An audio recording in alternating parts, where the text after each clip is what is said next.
Today is going to be the lecture in the very exciting areas of next generation sequencing technologies. I am sure you are all aware about the progress what we have made in genomic technologies. In the year 2000, 2001 and especially till 2003, the draft human genome map was published, and along with the draft human genome project when it was getting accomplished, many other model organism sequences were also finished that time. And very first time we got glimpse of the possible genome sequences available for different model organisms. These projects were really long, just imagine it took maybe 12 to 15 years time to accomplish sequencing of one individual and one model organism. After that, looking at its success, looking at the impact of genomic technologies, a lot of innovations happened. This is one of the such an integrated area, and I must say you can appreciate how biologists and technologists and clinicians can benefit from each other is one of this area when genome sequencing information really triggered interest of engineers to come forward and make the new technologies which are much more rapid, much more robust, much more reliable, much more reproducible, and those have resulted into series of next generation sequencing technology from first, second and the third generation technologies.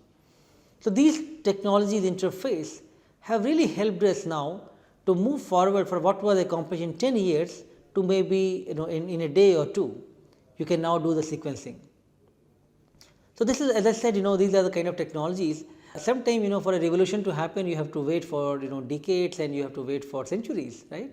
But this is the kind of technology which actually has happened in front of my eyes and during my career, and I am sure some of you would have also seen and witnessed the kind of progression we have of the old Sanger sequencing based methods and moving toward the very fast rapid next generation sequencing platforms. This is a really interesting area. I think it is a good idea for us together to learn something, that what are the current available technology platforms which can use to do the sequencing in a very high throughput manner, and let us also think about how best we could use these for many applications. So, in this slide we thought to provide you couple of technology overview as well as some of the applications from series of application scientists.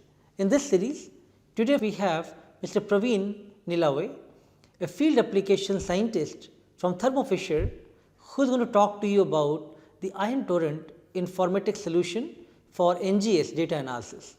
So, let me welcome Mr. Praveen to talk to you about this novel technology platform of ion torrent, and he is going to then talk to you about the data analysis and applications.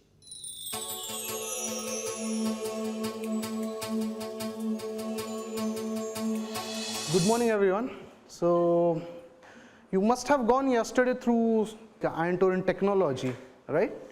You have seen about sequencing yesterday. So, you have got an idea of how the system works. It is about signals, it is about recording the data in few minutes within seconds, and then you are going forward with sequencing and recognizing which are the bases that are getting generated, right. So, you have seen lots of steps in doing sequencing. Today we will take it somehow to the steps of understanding those sequencing and how it is interpreted into results. Okay. So, I will take it point by point what it is actually. So, we can move forward. So, what we are looking at into NGS technology or NGS sequencing, we are looking into something like where we will have end-to-end workflows or end-to-end analysis to be completed, right. So, you must have heard yesterday about something called as target sequencing, yeah. It is something like your genomics is targeted for particular region, or it may be your genes that you are studying are targeted for a particular region through primers, and you then pick them up and go forward with sequencing. Okay. So, once you start sequencing, that is the first part what we look for, that is the design. So, you are targeting particular regions for particular variants. Now, you must have heard why are we going to target those particular regions. So, important part is you may be studying certain hereditary diseases, you must be studying something cancerous diseases, right. You must be looking for something genetic disorders into it, right. So, those genes which are very much important for you, you like to know which are the regions where exactly those variations are happening. or those are the mutations you want to capture in your study and know at what level those mutations are happening into your cells or into your samples, right? So for that thing only you like to target those regions, right, and take them further for your sequencing. So what happens over here is you have a technology called as ion ampli-seq designer as the first stage, which helps you to design those regions which can be utilized for sequencing in NGS over here. So in this we have in 3 stages. One is the design, second is the analyze, and third is something called as report. Okay, so you try to design your regions of interest which you are looking for your diseases, say hereditary diseases. You take those design for particular genes, you run your samples onto your system called as torrent suite or else ion torrent, and the software that does the analysis for you is called as torrent suite software. In this software, it will help you to understand what are the variants that you are getting and at what level or which level of coverage are you getting in these data. So you are looking at torrent suite software where we are taking all the variants in our hands and trying to study them. So with this variants where you are just getting to know that there's some change happening into your gene, you also want to interpret them in a way where you can understand it what exactly is happening to the protein level or what is actually happening at the sample level, right? So you'll do is last part is to report that information through various databases. Have you heard about OMIM? OMIM, right? You have heard about DBSNP, database of SNPs, single nucleotide polymorphisms. Have you heard about anything about cosmic databases which actually hold your cancerous variants? Okay, these are some words that are coming over here. So these are very much important when you try to study certain different diseases or disorders into your analysis. So now what we are doing it over here is you have 3 stages. I'll take each stage individually and explain you as such. So the first part is ion ampli-seq designer. So what we have is a complete workflow of doing the analysis where you like to know which are the regions of interest of yours. Whether I could design my regions in such a way that they could be sequenced on a NGS technology. Okay. For doing that, we have a tool called as ion ampli-seq designer. It helps you to take all your required designed genes as a list of genes or even the region of interest from your chromosomes. Okay. It takes that and helps you to design primers which could fit into technology of ion torrent sequencing. Okay. So you can design something of your own. Okay. Something like what you do on your websites. Normally you create your own accounts. You can create your own account over here where you can also give the design name to it, and then what you can do is you have certain application types available. So you can see you have the first option is DNA over here. So this is like a gene based design that you can do where you can provide just the Hugo nomenclature genes over here. So you must be knowing about EGFR if you have any idea. You knowing about some BRCA genes, BRCA1, BRCA2. So these are some of the genes which are studied a lot into the entire world. Okay. So they are studied for their different variants. They are studied for their different purposes, where they also want to come down to a place where they can get to know which drugs are acting on regards of cancer, in regards of your hereditary disease. Okay. So at the same time, I have something like the gene design. I also have something called as hotspots. So I was talking about something called as cosmics or DBSNPs. Okay. So these are variants which are already known or people have already studied. Researchers have already known these are actually a deleterious nature variants that are coming out, which are having effects onto your particular patients or group of patients. Okay. So if I know those variants and I would like to check it in Indian population, I like to design a panel in such a way that I'll use those hotspot information over here and I could apply it overall for all the population in India. So I may have 100 to 500 samples. I like to test them overall and get to know whether the same variants are actually falling into your data or not, or into the Indian population or not, right? So this could be very easy for one study, that is called as pharmacogenomics, right?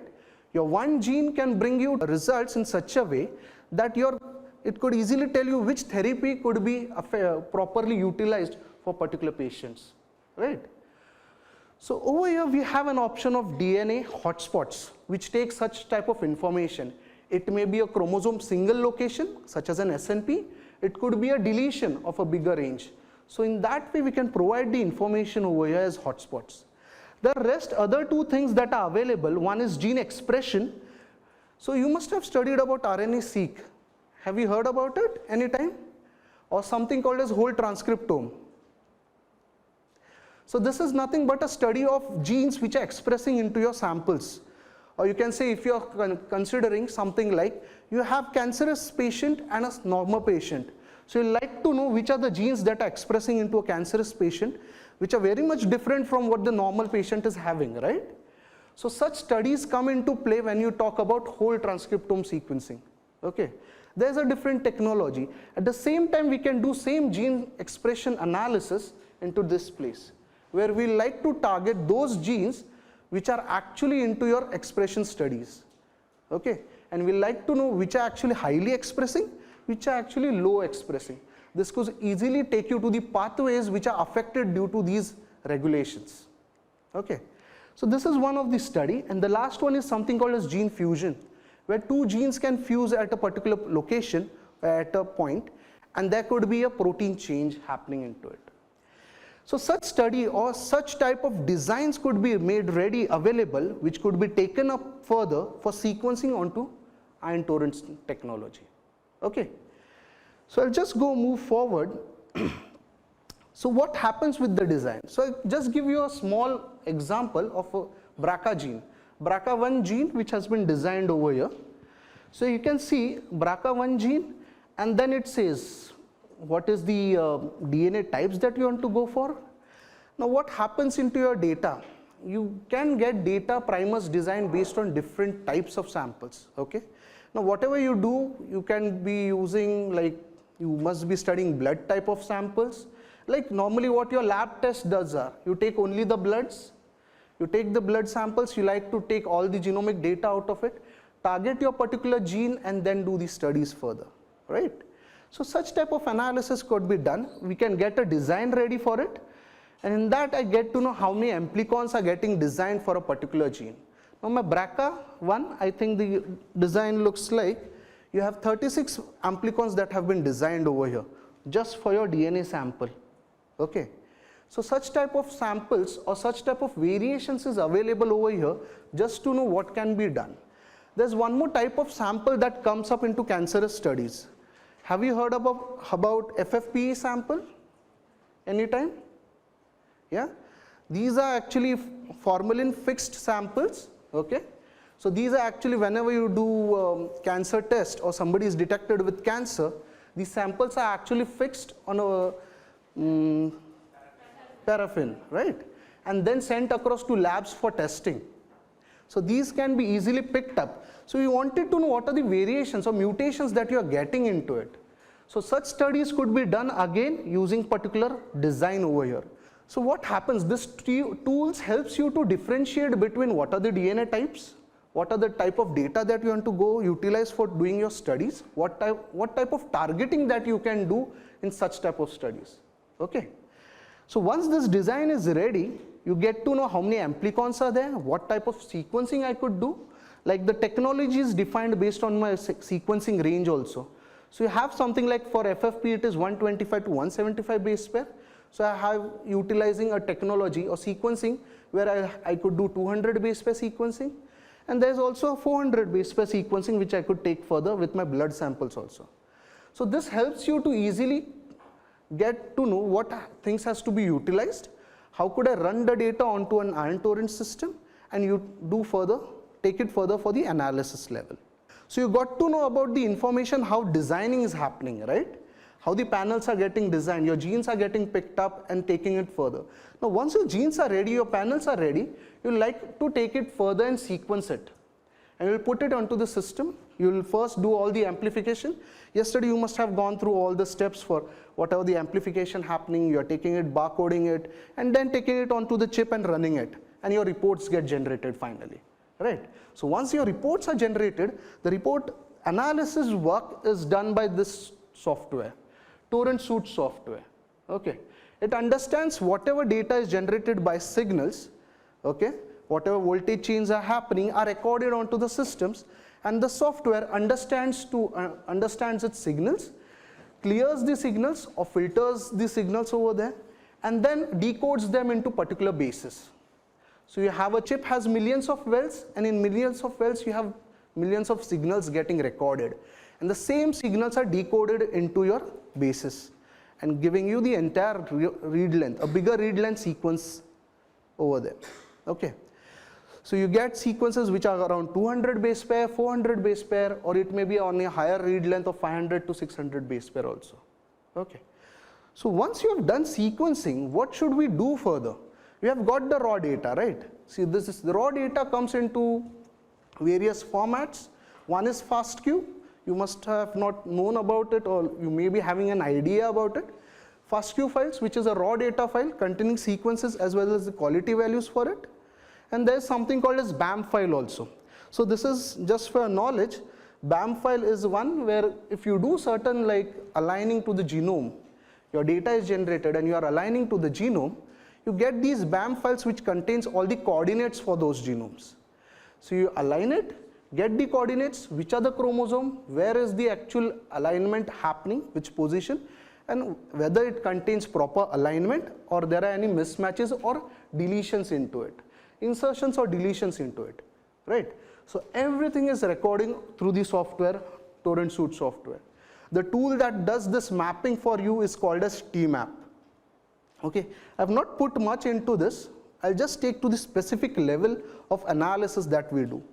So once the system internally does the alignment with a reference genome, say if you are running a particular BRCA sample and you do a run and you have a reference human genome, you align it.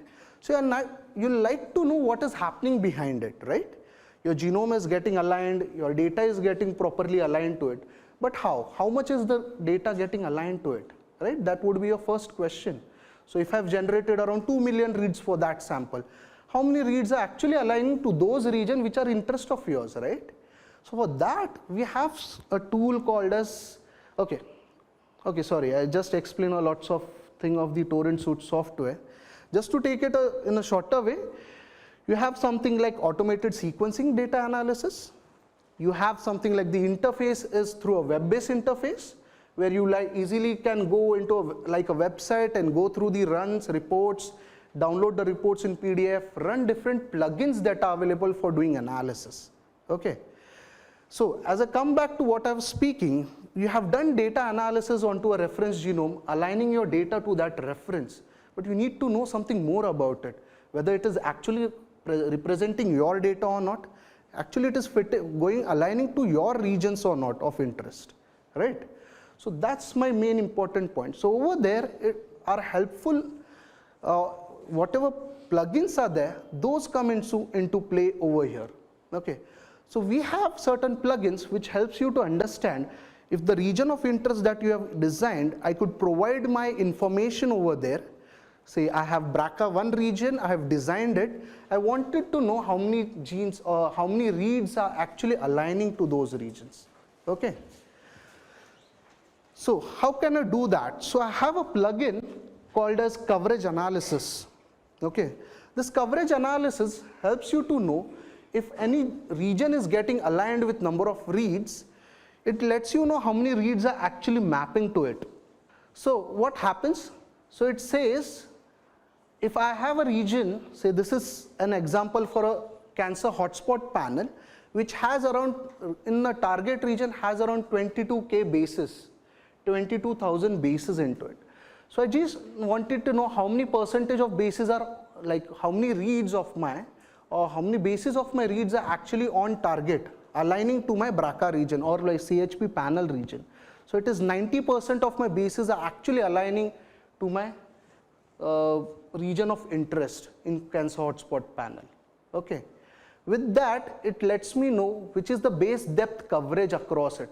This is like if I'm aligning my reads or my sequences to a particular region of interest, how many reads are overlapping in those particular region. So what is the mean depth across those particular region, right? So I need to know if a read has been covered by how many reads are covering a particular base over there.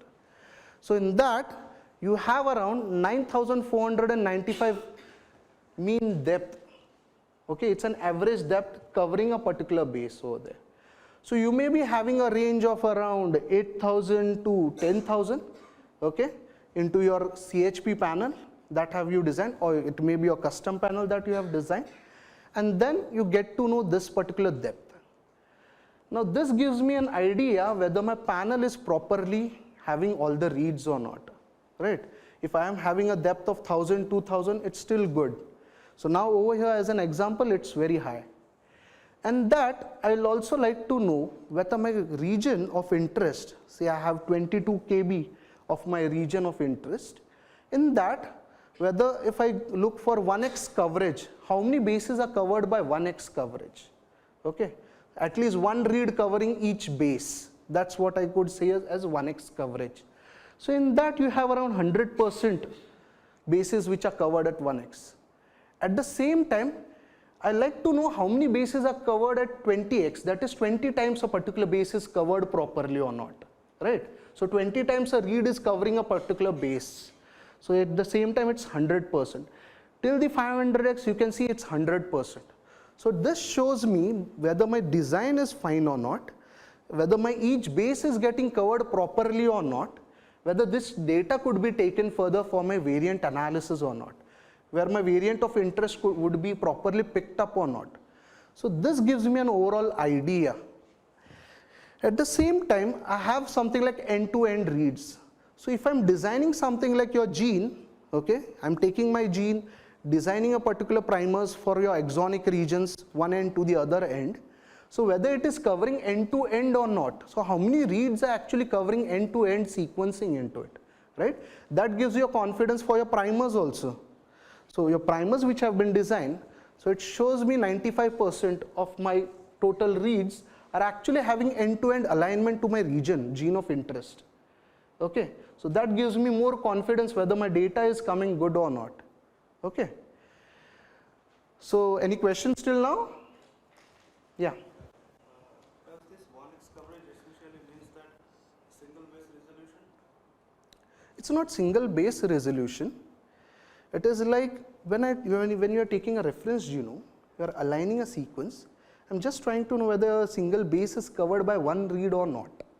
Okay, so I'm aligning. Alignment is nothing but you have a reference, you have a read getting aligned to it. Okay, there may be 1,000 reads that are getting aligned. So I'm just trying to get to know whether that particular base in genome is getting covered by how many reads. So if I am having something like one read passing to it, so it is covering that particular base. Okay. So that is the first stage actually. Once that is done, it is taken further and aligned to the reference genome. So in alignment, what happens, we like to see how many reads are aligning to a particular region. And the same thing I like to calculate over here. We need some statistics, right? We can't go and visualize the data every time. There is a way to visualize it. The tool is called as IGV. So this is called as IGV, Integrated Genomic Viewer. It helps you to visualize your data, how much data has been aligned to that region, how many data is for other regions. So you can go scroll through genes to genes and get to know that. Okay, this is just an example that I've put forward. One of the gene which has been aligned by the reads, it has the forward reads as well as the reverse reads into it. Okay, so in this way we like to know whether the regions are getting covered or not, whether there is a proper coverage coming at my gene of interest or not. Okay, so after this, what I will be going to do forward. So I have another plugin called as Torrent Variant Caller. Okay, this Torrent Variant Caller is optimized to calling all my variants. So my variants could be SNP, indels, right? So these variants could be called using this software, Torrent Variant Caller. It has features into it such as I could give the chip types. Since the system over here right now is ION S5, we still have two more systems available. One is proton and one is PGM. Okay. So after that, you have almost similar kind of workflows. So you can go for CHP panels. As I was saying, you have different panels available for cancers. You have panels available for hereditary diseases. So with that, what I get to know is there is something called as design files. Okay. So whatever design that you create on AmpliSeq, those files could be downloaded in a particular format called as bed format. And these files could be uploaded for doing the analysis in variant caller.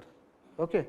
Once my design is uploaded, variants would be only called into those regions which we have designed. It will not go and look for some other regions. Okay.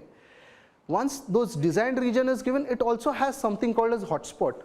I had spoken about earlier about designing hotspot regions also, where I could like to know whether any of my known variant is present or not. So I could give a file called as hotspot.bed file in a format such a way that it will recognize that particular position into my data, into my variants, and it will then represent it that yes, this is the hotspot that I was looking at. It will provide you the final results in an Excel sheet. Okay. So what you do is further, I give forward my designs, my hotspot regions of interest, and I could give certain parameters to call the variants. So variants could be called based on my somatic nature or else my germline nature, 50% frequency or else 5% frequency. And then the variants could be called at that stage. Okay. And once I run this plugin, I could submit the data, and once I run this data, I'll get all the variants that are generated into it. Okay. So what happens? The variants could be downloaded for all the SNP's indels into an Excel sheet entirely. So you can take that and study it further. So now what is happening over here is, so I'll take a step-by-step mode. I first did designing on AmpliSeq, right? Then I did the torrent suite software where it decodes all the bases and provides you the sequences for it. It provides you alignment with the reference genome. It does the coverage analysis for you, which looks for the regions which have been designed, your interest, gene of interest, and then take it further and do variant calling. So once you have done with the variant calling, you just have variants with you, right? You have just the SNPs giving you the change from A to T, C to T, or just the deletions, A is deleted or T is deleted. But you still need to know something more about it, where exactly this is happening, which gene it is happening, whether it is actually having deleterious effects or not, whether it is having any effects with the patients or not, right? So you need to know something more about that. So for doing that, there's one more tool called as Ion Reporter software. So it has lots of information inbuilt into it. So this helps you to correlate your variant with the information that is already stored into databases. Okay.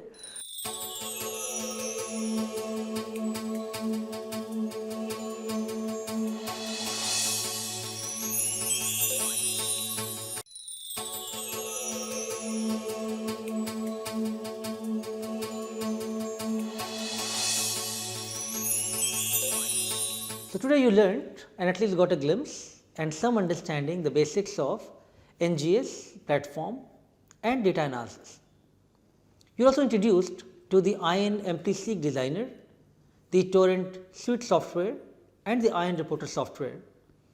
While some of these are very specific to a given technology, which is not the mandate of the course to teach you how specifically these softwares work, but rather by showing these kind of available platforms, intention is to give you an overview and a good understanding that how these technologies and these softwares could be used for your applications. So in today's lecture, you also got understanding about how to visualize the data and interpret the NGS data. Usually when we are able to obtain this kind of big data set, I think it's really important to look at data in really systems wide manner, right? And the big data being generated, and your intention is also to integrate the data and compare data from other systems as well. So in this light, having dedicated server and high computing systems can definitely help to do the analysis in a much more rapid manner, and that could also provide us to do a lot more things which one could try to do now comparison aligning with the reference genome, and many other type of multi-omics analysis can also be performed. So, I must say that one thing which is limitation is our computing power, the way we can process the big data simultaneously for large number of samples as well as different type of information obtained at the gene level and the protein level or mRNA level, and trying to correlate all that information together. We need really the high computing power and lot of space to do these kind of analysis. So, next step is to do variant analysis, which can be also done using a cloud based tool, and I am sure in the as we go along in the next lectures you will specifically study how to use this data for more application orientation, especially in the context of cancer. So, we will continue more on this slide of NGS and its revolution, and we will talk to you again in the next lecture. Thank you.